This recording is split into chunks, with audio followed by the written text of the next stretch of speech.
Bonjour à tous, une vidéo avec un résumé sur les fonctions. Prenons une fonction f de x égale 5x moins 3. Eh bien, on a au départ un nombre quelconque qu'on appelle x. Et puis, on fait des opérations qui sont ici fois 5 suivi de moins 3. Et ça nous donne un nouveau nombre. Si au départ on avait eu 7, eh bien, en appliquant la fonction à 7, on obtient 5 fois 7 moins 3. Si on fait ce calcul, 35 moins 3, et on trouve 32. 32 est le nombre obtenu en appliquant la fonction à 7. Le nombre de départ, on l'appelle l'antécédent. Vous pouvez penser à antérieur. Et puis le nombre obtenu à la fin de ce processus, eh bien c'est l'image. On va pouvoir dire, eh bien 32 est l'image de 7, et puis 7 est un antécédent de 32. Concernant la représentation graphique d'une fonction, eh bien l'antécédent, on le place sur l'axe des abscisses, et l'image est placée sur l'axe des ordonnées. Donc dans ce cas-là, eh bien on va mettre 7 en abscisse, 32 en ordonnée, et ça nous donne un point dans le repère. Un exemple, la fonction x au carré moins 4x moins 5. Eh bien, on fait un tableau de valeurs, c'est-à-dire que pour différentes valeurs de x, à chaque fois on calcule l'image, f de x. Ça nous donne les coordonnées de plusieurs points. Ici, vous retrouvez le premier nombre qui est l'abscisse, et le deuxième nombre qui est l'ordonnée, f de x.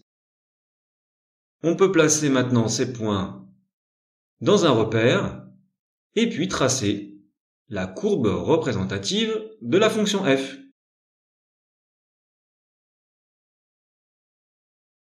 Si on a f de moins x égale à f de x, eh bien on dit dans ces cas-là que la fonction est paire. Et sa courbe représentative a une particularité, c'est qu'elle est symétrique par rapport à l'axe des ordonnées. Si par contre f de moins x égale moins f de x, dans ce cas la fonction est impaire et sa courbe représentative est symétrique par rapport à l'origine du repère.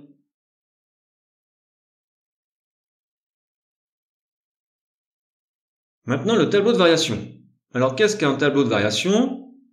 Eh bien c'est un tableau qui va résumer les variations de la fonction, c'est-à-dire quand est-ce qu'elle est croissante ou décroissante. Alors ici on a un exemple. On commence par repérer les points importants, les points de changement de variation justement. Effectivement, on a une première phase croissante, suivie d'une deuxième phase décroissante, et enfin une dernière phase croissante. Eh bien, on va résumer tout ça dans un tableau. On commence avec le premier point. Il a une abscisse de moins 5 et une ordonnée de moins 2. Là, on est dans une phase croissante pour arriver au point d'abscisse 2 et d'ordonnée 4.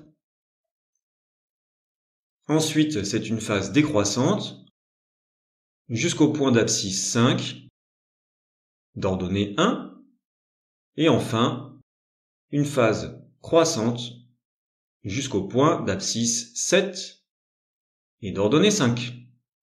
Voilà le tableau de variation de cette fonction. Voyons maintenant les fonctions de référence, les fonctions les plus connues.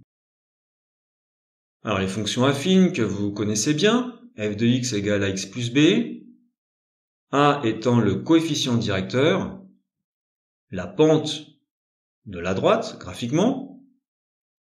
Eh bien, si ce coefficient est négatif, la droite est décroissante, la fonction est décroissante.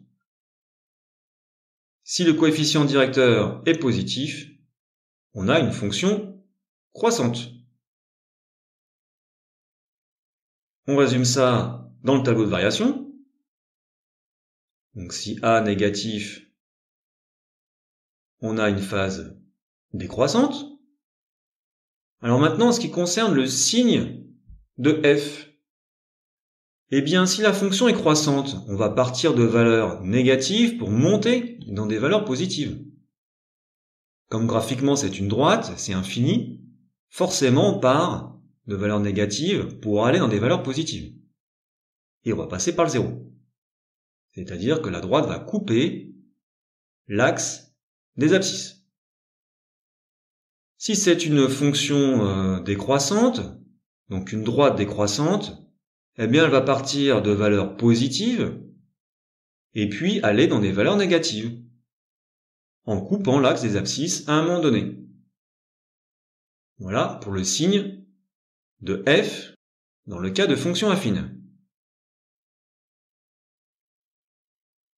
Une autre fonction de référence, la fonction carré.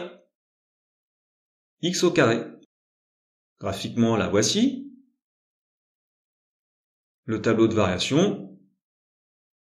Une phase décroissante puis croissante. La fonction cubique, x au cube, que voici, eh bien, elle est tout le temps croissante, même si là, on dirait qu'on a un plat, mais non. C'est croissant. Toujours croissant, et on passe par l'origine du repère. La fonction inverse, 1 sur x, graphiquement la voici, elle est en 2 morceaux, parce que, eh bien, il y a la valeur interdite, x doit être différent de 0, puisqu'on ne peut pas diviser par 0, et donc 2 phases décroissantes. La fonction racine carrée, que voici graphiquement, est bien sûr définie uniquement pour les nombres positifs. On ne peut pas faire la racine carrée d'un nombre négatif. Elle est croissante et elle commence pour la valeur 0. Racine de 0, ça fait 0.